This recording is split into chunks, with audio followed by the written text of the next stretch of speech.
Hey, this is Vicki, and welcome to another episode in my series, How to Grow Your Construction or Interior Design Business. And in today's episode, I'm going to talk about what is one thing that I see a lot of contractors, interior designers do at the very beginning in bidding projects that's causing them to lose money. And I decided on this particular topic because I had somebody recently visit me who was a new client. We'll call him Joe. And Joe came to me super frustrated by the fact that his revenues were growing, but his bottom line was not growing proportionate. So the first question that I asked Joe was, tell me about how much you mark up for overhead and profit when you're bidding projects. And I started there because bidding is the place on projects where you begin making or losing money. It's when you're bidding that your pricing and your costs are all incorporated that are going to let you know whether or not that project has the ability to make money later on. So I started there and I said, tell me a little bit about how you do that now. And he said, I mark up what I think I can get. And I mark up according to what I'm hearing out there that other people are marking up, like of 10 and 5 or, 15 and 10 or whatever. I immediately said to him, well, there's part of your problem, because that rarely, unless you're a large company, is actually what your overhead percentage is. It's rarely 10 or 15%. Again, unless you're a larger company. This is something that I hear all the time. It's a number that gets thrown around. And I got to tell you, I've been doing this for 28 years. And honestly, rarely, unless I'm working with a larger company, is their overhead percentage actually that low. And so how is it that people actually accommodate for covering overhead costs? And I'm going to talk about that in a little bit. But one of the first things I wanted to do with Joe is to get really clear with him about what is your overhead number actually? Like, what's the percentage that you need to mark up just to break even on your projects? Because what I find is that when people know that number and when you're clear for yourself about what is my overhead break-even percentage, then when I'm going into bidding, I can go into it with my eyes wide open and with a clarity of how much do I need to mark up just to break even. So overhead break-even percentage is basically your overhead costs that you have to incorporate as a percentage into your bids, again, just to break even. So the first thing I did with Joe is I said, let's take a look at your profit and loss statement and let's get a clear idea of what that number really is. So the first thing we did is we pulled up a profit and loss statement for 12 months. Now, one of the things that I notice a lot of times, and this was true for Joe too, is he had all of his labor for his field down under his overhead costs, and they were not in his cost of goods sold.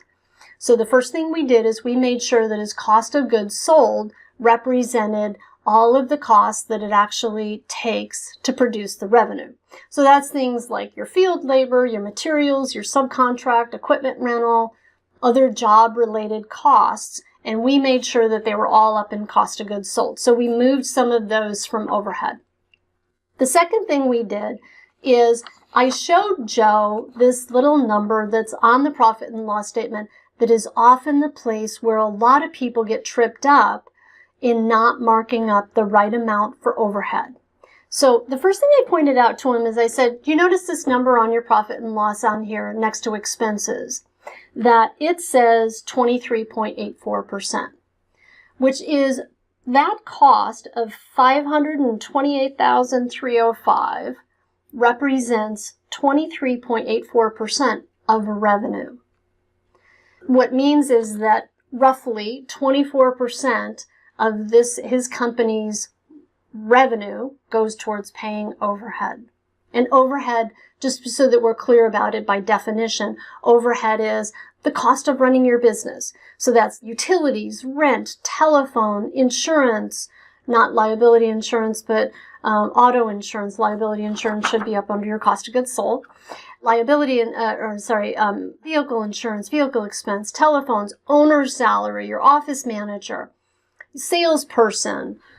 Make sure that your salary is in this number. So for Joe, when we looked at this, we had to add that number to this calculation because we wanted to make sure that when we're calculating how much he has to mark up, that it includes making sure that Joe gets a salary. So you want to look at this for your business, your ability to be able to grow a profitable construction or interior design business that has enough to accommodate paying your salary as well as having funds to be able to grow your business means that you need to be including those costs into your bidding. So we made sure that we added that number into Joe's overhead expenses. So once we had the profit and loss, all those numbers in the right places, I explained the distinction to Joe just as I did to you, right? About what's the difference between cost of goods sold. Those are the costs directly related to producing the revenue. And those costs are variable. So as your revenue goes up, cost of goods sold goes up. As your revenue goes down, cost of goods sold goes down. Overhead expenses tends to stay more steady and consistent. Like your rent's not going to go down if your volume goes down. Things like that, right? You're not going to pay your office manager less because 1 month your revenue is down or even because your revenue is up.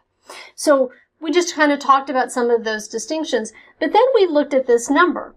And I said to Joe, you know, if you look at your profit and loss, a lot of times people look at this number on their profit and loss and they see 23.84% and they say, that's my break-even percentage. Well, it's not.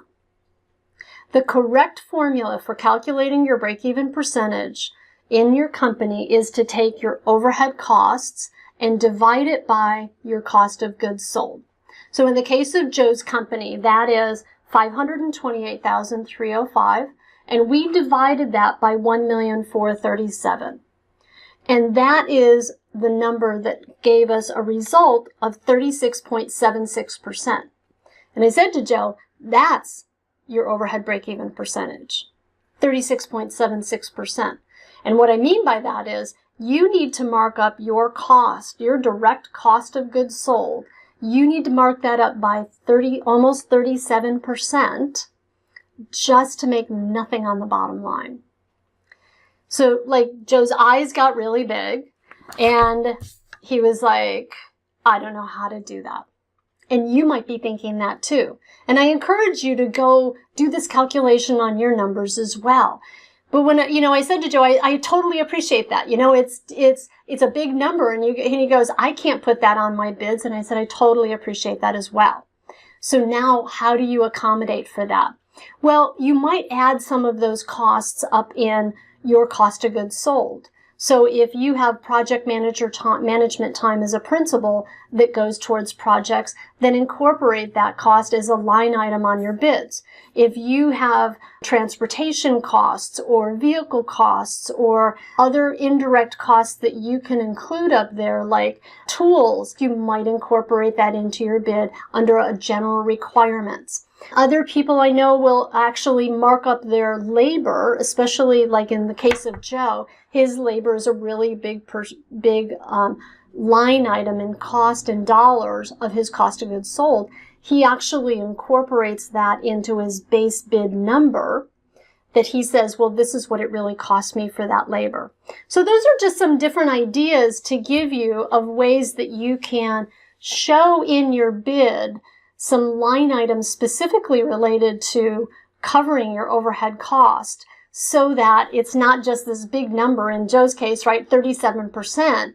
It's not this big number that I'm showing on my bid, but I can actually incorporate some of those overhead costs into my cost of goods sold, into my bid cost basis, so that when I'm presenting that to a client, they have the ability to be able to see that is more of a cost of doing the project than just a cost of marking up for overhead. And that's one of the ways that will give you the ability to be able to stay competitive in the marketplace and actually price your projects from the time that you start your bid in submitting that proposal. This will let you do this with a strategy that's going to allow you to grow a profitable construction or interior design business. It's really critical that you know your numbers. And so this is one of the great ways to begin to know your numbers and to start to get a handle on, okay, well, that's what the number is. Now, how do I make sure to cover those costs? Am I going to mark it up as a percentage on the bottom of the bid, or can I incorporate it into some of the cost and line items that I show on my proposal so that it's built into the cost of running that project and built into the cost to the client? So those are some tips for you, and I encourage you to go do this calculation for yourself. And I recommend, actually, a lot of times what I do is I sit down with people and I'll look at like a 5-year period of time. So maybe calculate it for the last 5 years for your business and see what is your overhead break-even percentage. When you do it, make sure to include your salary in that number.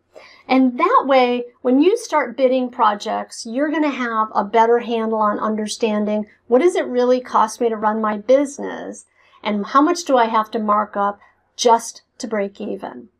Now, what we haven't talked about here is profit and marking up for profit, which was the second conversation I had with Joe, but I'm going to leave that for the next video. But I just wanted to leave you here with a couple of things that might really help you out. So at the bottom down below, I've given you a link to my article called Beyond Breakeven that will walk you through how to do this for your business and actually calculate it. Gives you the formula again and what have you. So you might check that out and go calculate this for yourself so that you can go into your bidding with your eyes wide open and start to grow a more profitable construction or interior design business, because you're bidding at the very get-go with the right numbers. They're going to stack the odds in your favor of making a profit.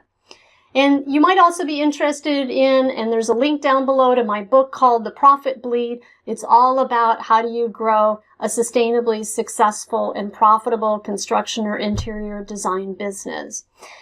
And as we close, I just want to remind you that you possess the ability right here and right now to create a business and a life that you desire. So go take this next action in building a more profitable and successful construction or interior design business.